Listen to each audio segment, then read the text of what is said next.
Hello, everybody, and welcome back. Today, I'm going to talk to you about eating. Eating is very, very important because it's 80% of the equation. What does that mean? That means that you can be in a fitness regime with Oprah's trainer, if you consider Oprah's trainer awesome, and you still will not lose any weight if you're not eating properly. So, eating is a huge, huge piece of the puzzle. Um, just telling someone to eat right doesn't quite cut it. It's more to it than that. The first thing that you have to do is you have to start by writing everything down.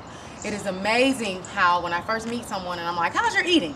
The first thing that I hear is, it's pretty good. It's not bad at all. And they continue to eat the wrong things because they perceive those items to be fine. Or they're skipping a lot of meals and they think that they're going to lose weight by skipping meals. Which, if that were the case, there would not be an obesity issue at all because a lot of people are skipping meals.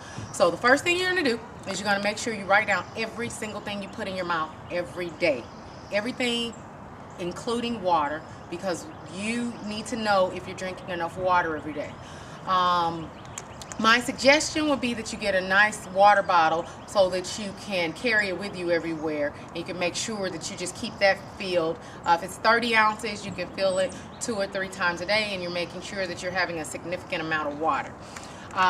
Once you are writing things down, you need to pay attention to when you're eating the bad stuff, the sweet stuff, the junk food, the snacks, things that are in a box or a bag. That would be considered the junk.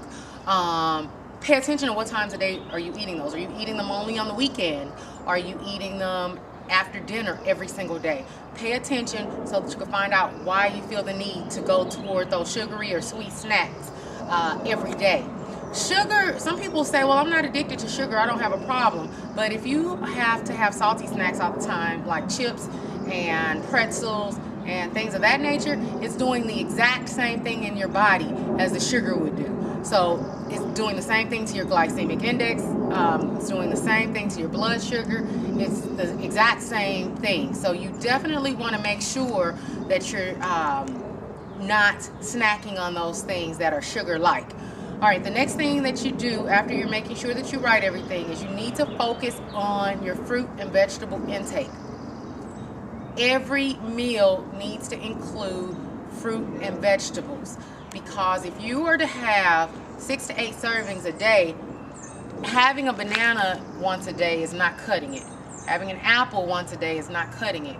Having just a salad once a week is not cutting it. You have to have 6 to 8 servings per day. And the only way you're going to get that is to divvy it up between your meals, and or you can combine. So sometimes you can combine a lot of the different vegetables in your salad or in your pastas. Sometimes you're going to combine different fruits in a smoothie.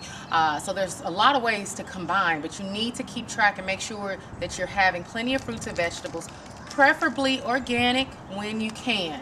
Also, you want to make sure and keep track of how much sodas, teas, sweetened energy drinks, so-called mineral waters that are out there. There's a lot of marketing going on right now to sweet beverages, and there's a lot of people who are drinking sweet beverages, whether it's pure sugar or sugar alternative, but they're always sipping on sweet beverages every single day, all throughout the day. And one thing that you need to realize is sipping on those items every day is going to make you desire more sweets throughout the day. It's going to make you desire that. You're not going to have a taste for water as much because you're used to your beverages always being sweet.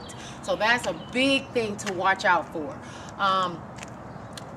Everybody in every city at this point has a local Whole Foods store, Trader Joe's, things of that nature. Make sure you find out where it's at and you go in there, because they tend to carry a lot of items that are organic and that are that don't have preservatives in them. And so you can go around and look and see what items are good. You can also go on the internet and look for items, Google a lot of vegetarian items so that you can find out how you can mix vegetables into meals that you're already having. Make sure whatever you do, that when you start your new eating program, that you make sure that you eliminate not only sugar, which we just talked about this week, but to also eliminate white bread, white flour, brown sugar. Brown sugar is not healthy. It's not like bread where brown bread, which wheat or whole grain, is healthy. No, brown sugar is the same as sugar. So make sure that you're eliminating all those refined foods, refined carbs, and make sure that you're sticking to whole foods, fruits and vegetables, fresh fruits and vegetables. So you're going to have to buy them once a week so that you can prevent spoilage. Make sure that you're getting plenty of water throughout the day, and you also want to have your protein at your meals and your complex carbs. Not refined carbs, but complex carbs are good. And you want to make sure that you're having that at your meals and you're getting full on those items. And when you do need a snack, you're going to snack on fruit, vegetables, or almonds, nuts, raw nuts. You don't want roasted. You want to make sure they're raw nuts and unsalted. So those are some things that if you stick to those basic principles there, you are already starting to what a lot of personal bodybuilders call eat clean, which means that you're getting rid of the garbage. And that's very, very important. If you want to do this right, guys, and you want to start off on the right foot, it's a lot of information we're going to be going on a daily basis. There's a lot of information I'm going to give you to help you reach your goals. However, I cannot do it if you do not start at this point here. Yesterday was mindset. Today is dealing with starting with your eating plan, since that's 80% of the equation. If you don't get anything else right that we ever talk about, you have to make sure that you get this right here.